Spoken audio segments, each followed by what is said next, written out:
we're going over the verb encantar. Encantar, which means to love. And if you were following us yesterday and the day before, we did verbs like this. We had gustar on the first day, and the second day we did interesar, and now today we're doing encantar, and then that'll be it for that little series right there. I want to do all three of those in a row so we can understand that those are essentially the same types of formats, just different words. Hey, Life Strategies now. Thanks for joining us. So essentially, these verbs will follow the same rules. So even if you didn't join us yesterday and the day before that, it's perfectly okay. We'll be going over it again, just with a different verb. That way we all feel comfortable and confident in how to use verbs that are just like this. So we have encantar, which means to love. Or if you want to be like extremely literal, it can mean to enchant, like be enchanted with something. But it really just translates to love. Now, as we said before, it says to love. Let's go over our pronouns. These are our VIP members, meaning because we're only going to use these when it's time to set up sentence structure. So we have me, which is the yo form. So that's talking about like I. Te is the to form, meaning you. Le is he or she. Nos is us, so that's like us. And then you have les, which is they and them. So that's more of like your plural type of format. So me, te, le, nos, os, les are the only pronouns that we'll be using when it's time to set up our sentence structure, which brings us to the sentence structure. We have a formula. We have pronoun plus encantar plus the thing. Now, I didn't say encantar here as in to leave it in this format. I'm only putting it in the infinitive because you'll have to conjugate it depending on what the sentence asks for. So we wouldn't leave it in encantar form. I'm just putting that here because we don't know the conjugation until it's time to actually put together our sentence. So that brings us to the next part. So encantar only has two conjugations. So it can either be encanta, or it can be encantan.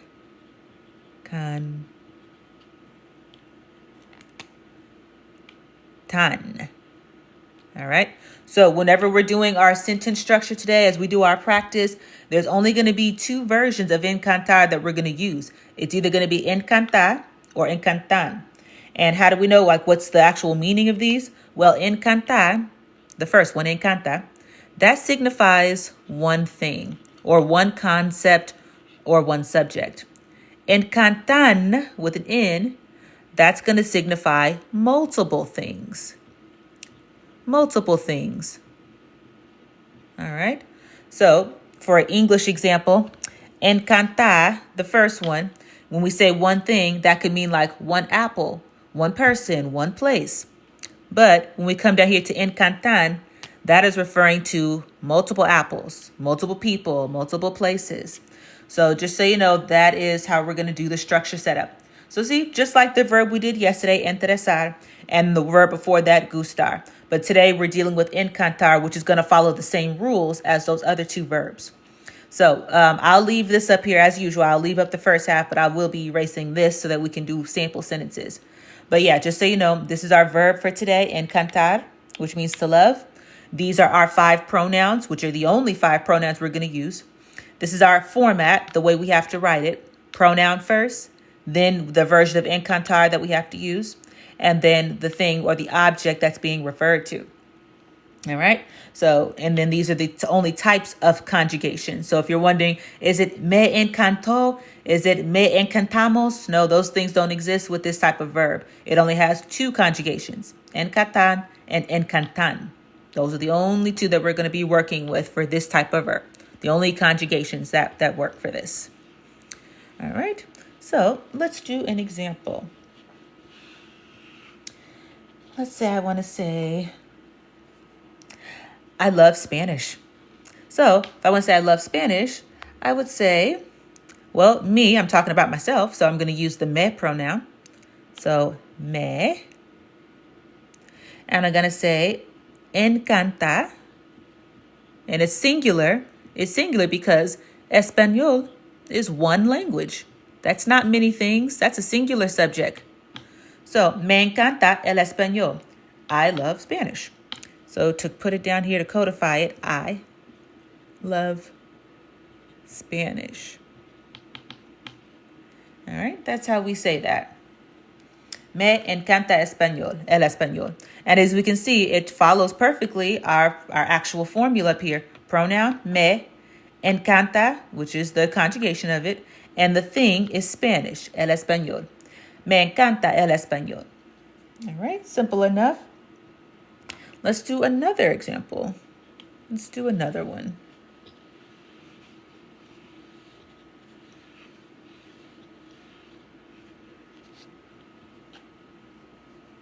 Let's say you're at a restaurant with your friends and you want to say, wow, we love the Latin food here. We love the Latin food. Okay, let's say we love the Latin food. So we're already talking about we. We just said we, so that means we're going to be using the nos pronoun. So start there. Nos. And we want to say we love the Latin food. So we say encanta la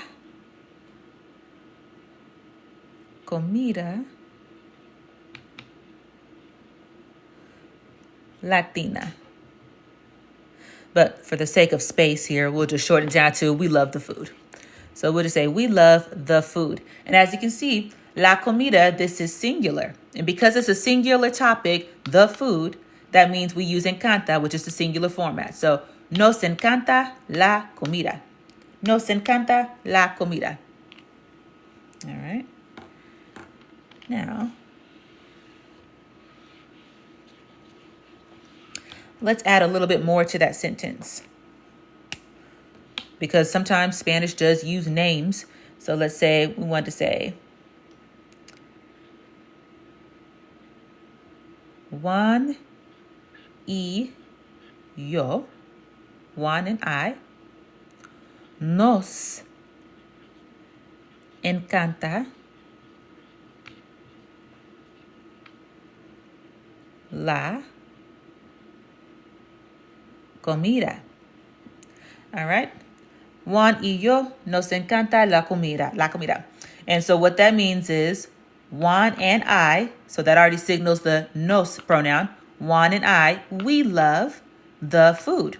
And the reason I added the extras in here is so that you can know it doesn't matter how many people are talking. That does not determine the conjugation. What determines the conjugation is la comida. So you might think, oh, okay, Juan y yo, that's more people. Should it be encantan? No, it should not be, because the conjugation is formed by the object. So whatever you're talking about. So if this is singular, then encanta will be singular as well. If this is plural, the thing you're talking about is plural, then encanta will be plural. So the object or the thing is always going to control how encanta is conjugated.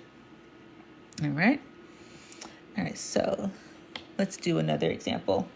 And this time, since we are on the subject of plurality, we'll use an example of plural, the plural version of encanta.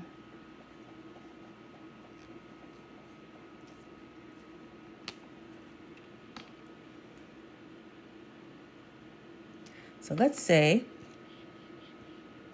me encantan